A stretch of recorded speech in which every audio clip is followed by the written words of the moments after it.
Welcome to A9 TV. కేంద్రంలోని NDA కూటమికి 500కు పైగా ఎంపీ సీట్లు వచ్చినా ఎస్సీ వర్గీకరణ చేసేందుకు కుదరదని రాష్ట్ర మాల మహానాడు అధ్యక్షుడు బిల్లా చెన్నయ్య అన్నారు. ప్రకాశం జిల్లా ఒంగోలులోని భారతరత్న బిఆర్ అంబేద్కర్ భవన్లో స్థానిక మాల మహానాడు నాయకులు వెంకట్రావు, సురేష్తో కలిసి బిల్లా చెన్నయ్య మీడియా చెన్నయ్య సమావేశం నిర్వహించారు. ఈ సందర్భంగా ఆయన మాట్లాడుతూ ఎస్సీ వర్గీకరణ అంశం సుప్రీంకోర్టు పరిధిలో ఉన్నందున ఈ వర్గీకరణ జోలికి ఎవరూ వెళ్లకూడదని చెన్నయ్య తెలిపారు. టీడీపీ అధినేత మాజీ ముఖ్యమంత్రి చంద్రబాబు మాలల ద్రోహి, ఎస్సీలను విడగొట్టాలని చూస్తున్నాడని చెన్నయ్య పేర్కొన్నారు.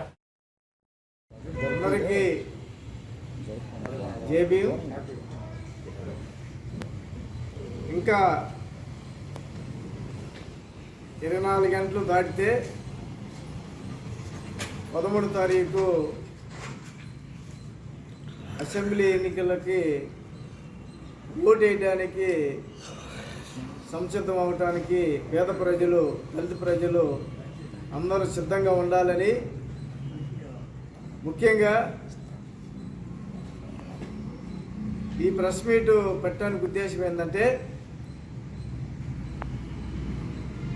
ఈ రాష్ట్రంలో, ఈ దేశంలో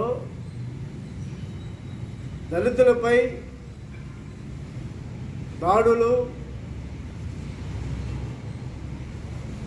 అదేవిధంగా గత సీఎం గారు చంద్రబాబు నాయుడు గారు మాలామాదిగులు రాజ్యాంగంలో ఎమ్మెల్యేలు రాజకీయానికి ముందుకెళ్తున్నారన్న ఆలోచనతో చంద్రబాబు నాయుడు మాలామాదిగుల మధ్య గొడవ సృష్టించి 1997లో ఆ సంవత్సరం మాలలు అందరు కలిసి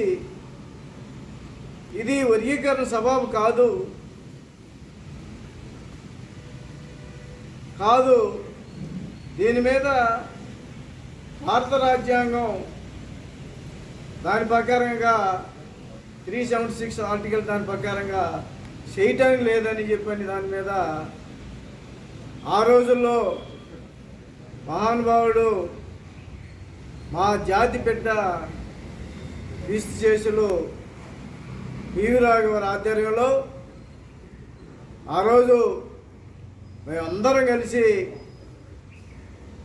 ఇప్పుడే మాట్లాడిన ఈ ముందు మాట్లాడిన దళిత నాయకులు కూడా ఆ రోజు మాల మహానాడు తరపున వర్గీకరణ చేయడానికి లేదని ఆ రోజు భారీ ఎత్తున హైదరాబాదులో ధర్నా కార్యక్రమానికి వెళ్ళినప్పుడు గుర్రాలతోటి, పోలీసులతోటి దాడి చేపించి మన ప్రకాశం జిల్లాలోనే ఇద్దరిని కడుపును పెట్టుకున్న చంద్రబాబు నాయుడుకి ఒత్తాసు పలకటం అనేది కూడా దళిత సంఘాల్లో కూడా మేము చాలా బాధపడతా ఉన్నాం.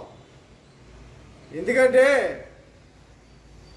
అసలు ఏబిసిడీలు చేయటానికి మోడీయే ఇది కోర్టు చూసుకుంటుంది, ఒక కమిటీ వేస్తుందని చెప్తే నువ్వు సీఎం కాకముందే నేను చేస్తానని మేనిఫెస్టోలో పెడితే ఎట్లా జరిగిద్దని, అసలు నీ ఒక రాష్ట్రానికి సంబంధించిన విషయం కాదు కదా, ఇది భారతదేశం మొత్తం మీద సంబంధించిన విషయం.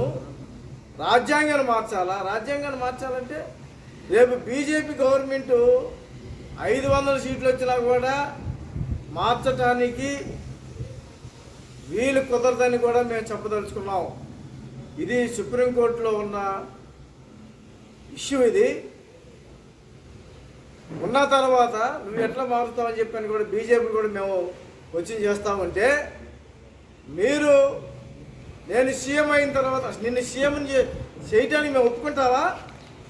54 లక్షల మంది రాష్ట్రంలో మాలలు అందరూ ఐక్యత అయ్యి నిన్ను సీఎం చేయడానికి మేము ఒప్పుకోమని చెప్పని కూడా ఈ సందర్భంగా మేము హెచ్చరిస్తున్నాం చంద్రబాబు నాయుడికి.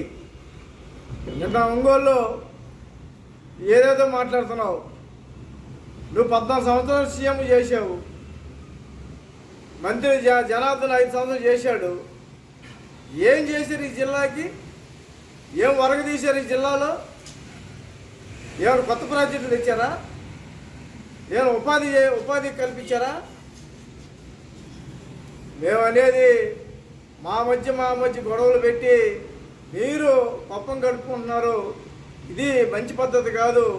మా దళితుల మధ్య అనైక్యత చేకూర్చి BJP, Telugu Desam government, Telugu Desam party మమ్మల్ని దళితుల్ని నాశనం చేసే పరిస్థితుల్లో మీరు తయారవుతున్నారు. కాబట్టి రేపు దళిత ప్రజలందరూ కలిసి ఎస్సీ, ఎస్టీ, బీసీ, మైనార్టీలు, అగ్రకులంలో కూడా పేదలు కూడా ఈ బీజేపీని, ఈ తెలుగుదేశం పార్టీని రానికుండా చేయాలని చెప్పాను కూడా మీకు అందరికీ మేము పేరు పేరున ఈ రాష్ట్రంలో దళితులు బాగుపడాలన్నా, దళితులు క్షేమంగా ఉండాలన్నా, ఈ గవర్నమెంటు మళ్ళీ జగన్ గారు రావాలని చెప్పని మాలమహనాడు తరపున మేము సాయశక్తుల ప్రసారం కృషి చేస్తున్నాం. ప్రతి గ్రామానికి తిరుగుతున్నాం. తిరిగి చంద్రబాబు నాయుడు, బీజేపీ వాళ్ళు చేసే కుట్రాలను, రాజ్యాంగాన్ని కూడా మార్చే పరిస్థితి వాళ్ళు ఓపెన్గా చెప్తా ఉంటే ముస్లింల మీద దాడి, దళితుల మీద దాడి. మణిపూర్లో ఒక ఒక ఒక ఇద్దరు ముగ్గురు లేడీస్ని బట్టలు లేకుండా తిప్పితే అది అడిగిన చంద్రబాబు నాయుడు ఇంతవరకు అడగలేదు, మాట్లాడలేదు. అంటే దళితులు బట్టలు లేకుండా తిప్పుతూ ఉంటే మళ్ళీ అదే ఈ రాష్ట్రంలో చంద్రబాబు నాయుడు కానీ వస్తే, బీజేపీ గవర్నమెంట్ కానీ వస్తే మరో మణిపూర్ రాష్ట్రంలాగా తయారవుతుందని కూడా మేము హెచ్చరిస్తూ ఉన్నాం. దీనికి కూడా ఇప్పటి నుంచే మొదలైంది. మొన్న ఎలక్షన్స్ మొదలైన తర్వాత కొన్ని ఏరియాలో గొడవ చేయడానికి కూడా ఒంగోలులో కూడా చాలా ప్రయత్నాలు చేసినా కూడా ప్రజలు తెలుసుకొని ఈ గొడవతో మనకెందుకని చెప్పని ఎక్కడో అక్కడ ప్రశాంతంగా ఉన్నారు. కాబట్టి Telugu Desam government, BJP government, Telugu Desam party, BJP party కావాలని ఈ రాష్ట్రాన్ని దళితుల మధ్య ఐక్యత చేయడానికి కోసం, ఐక్యత లేకుండా చేయడానికి కోసంగా చేస్తున్నారు. రేపు లేని ఎల్లుండు